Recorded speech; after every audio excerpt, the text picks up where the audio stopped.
ادھر وہ اٹھ کے جاتا ہے اور وہ اسرائیل کا جھنڈا جو ہے وہ پاڑ دیتا ہے. اور اس ساری سچویشن پہ بات کرنے کے لیے ہمارے ساتھ موجود ہے شریعت سیالوی صاحب جنہوں نے اسرائیل کا جھنڈا پاڑا. سیالوی صاحب خوش آمدید کہوں گا پروگرام میں. بتائیے کہ یہ کیا واقعہ پیش آیا تھا اور آپ وہاں پہ گئے, آپ نے اسرائیل کا جو جھنڈا تھا وہ پاڑا اور پھر آپ نے اس شخص کو بڑے غصے کے انداز میں وہ باتیں بھی کہیں.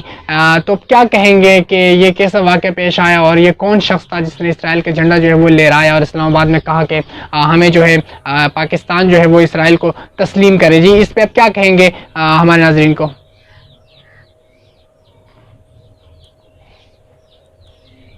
جی شکریہ. پہلے تو السلام علیکم ورحمۃ اللہ. بہت شکریہ رحمۃ اللہ بھائی. وعلیکم السلام. دیکھیں یہ معاملہ ابھی سے نہیں ہے, یہ لوگ صلاحیت کر رہے ہیں آہستہ آہستہ ہمارے معاشرے میں. یہ ہر جگہ پہ گھسنے کی کوشش کر رہی ہے یہ لابی. یہ تو ایک ٹیسٹ کیس ہے ہم لوگوں کے سامنے کہ یار یہ مغرب یا یہ جتنی بھی زائنسٹ لابی ہوتی ہے یہ ہماری پلس چیک کرنے کے لیے اس طرح کے اقدامات کیے جاتے ہیں چھوٹے چھوٹے لیول پہ کہ مسلمانوں کا اس پہ کیا ریئیکشن کیا ہوگا. اگر تو کوئی ریئیکشن نہیں ہے تو ہم ان کے خلاف سازش کر لیں, اور اگر تو صحیح ریئیکشن ہے تو ہم تھوڑا سا ویٹ کریں, مزید کسی حکمت عملی کا انتظار کریں.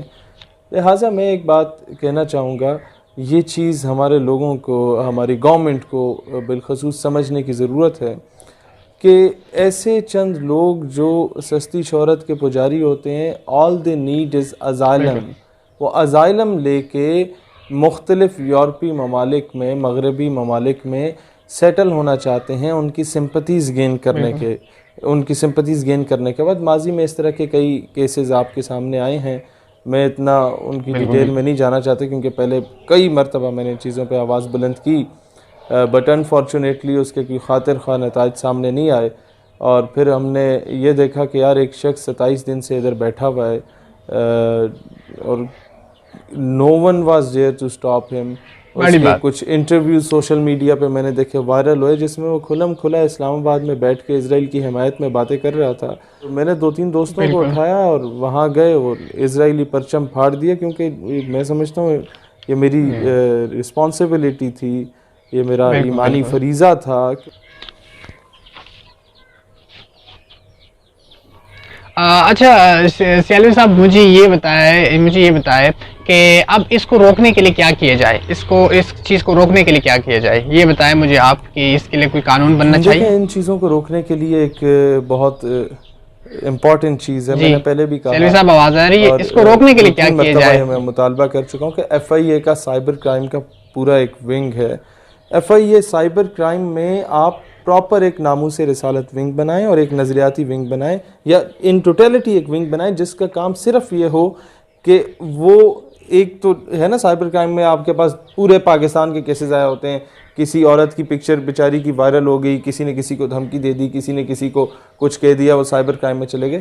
ایک ونگ صرف اس لیے بننا چاہیے جو یہ نوٹس کرے کہ کون سے لوگ ایسے ہیں جو پاکستان میں بیٹھ کے توہین رسالت کے مرتکب ٹھہر رہے ہیں, کون سے لوگ ایسے ہیں جو توہین صحابہ کر رہے ہیں, کون سے لوگ ایسے ہیں جو اہل بیت اطہار یا اس طرح کے ہمارے ریلیجیس پرسنالٹیز, ہماری جو آئیڈیل شخصیات ہیں ان کے بارے میں کوئی الٹی سیدھی یا نازیبہ جو ہے وہ گفتگو کر رہا ہے.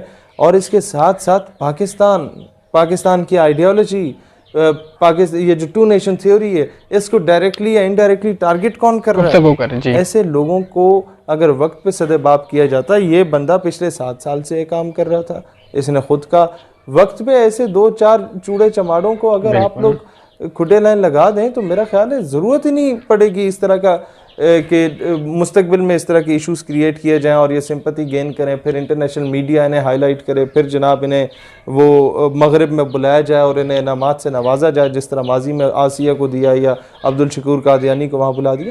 یہ چیزیں تب ہوتی ہیں جب ہم لوگ وقت پر کوئی اس طرح کا ایکشن نہیں لیتے اور ایسے لوگوں کا سدباب نہیں کرتے. میں سمجھتا ہوں یہ درست بات ہے کہ justice delayed is justice deny. لہٰذا اس وقت میں گورنمنٹ آف پاکستان سے بھی کہوں گا کہ یہ ہمارے نظریاتی اساس پہ حملہ ہے. ایسی چیزوں کو آپ کے پاس اب یہ بندہ آ چکا ہے, آپ نے اسے اریسٹ کر لیا ہے, ٹھیک ہے, دیر آئے درست آئے, اریسٹ ہو چکا ہے. اب آپ اس کے موبائل کو فرینزک کریں, اس کا ڈیٹا نکالیں, اس کی ڈوریں کہاں سے چل رہی ہیں, کہاں سے اس کے لنکس مل رہے ہیں, کون کون سے لوگ تھے, دیکھیں جی.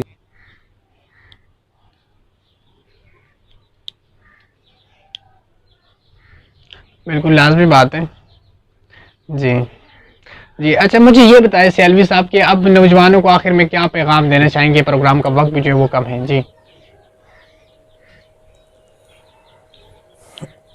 دیکھیں, ینگ جنریشن کو میں صرف یہ پیغام دینا چاہوں گا کہ اقبال رحمۃ اللہ علیہ نے اپنی ساری زندگی تم لوگوں کو جگانے میں کوشش کی.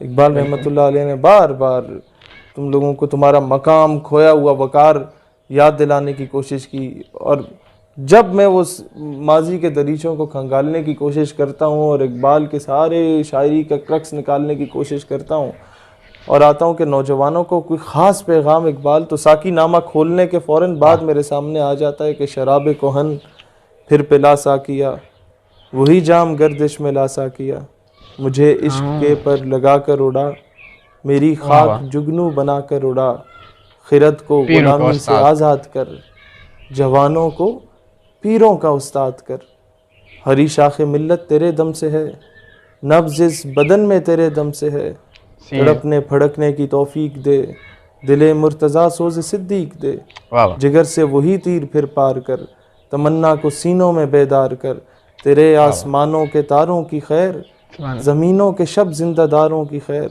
جوانوں کو سوز جگر بخش دے, میرا عشق میری نظر بخش دے. میں نعمت اللہ بھائی یہی بات کہنا چاہوں گا کہ اس وقت ہمارے نوجوان جو کالجز میں ہیں, یونیورسٹیز میں ہیں, لازمی نہیں ہے کہ آپ کو جو نصاب پڑھایا جا رہا ہو آپ صرف وہی پڑھیں. مسٹر چپس کے جو ہیں وہ چند چیپٹرز رٹا کے کہ جناب کیتھرین سے ان کو عشق ہو گیا, پھر وہ کیتھرین صاحبہ انتقال فرما گئیں, پھر مسٹر چپس صاحب جو ہیں ان کے عشق میں جو ہے وہ بھی وفات فرما چکے اور اس جہان فانی سے کوچ کر چکے, اور ان سے پوچھا گیا کہ آپ کی اولاد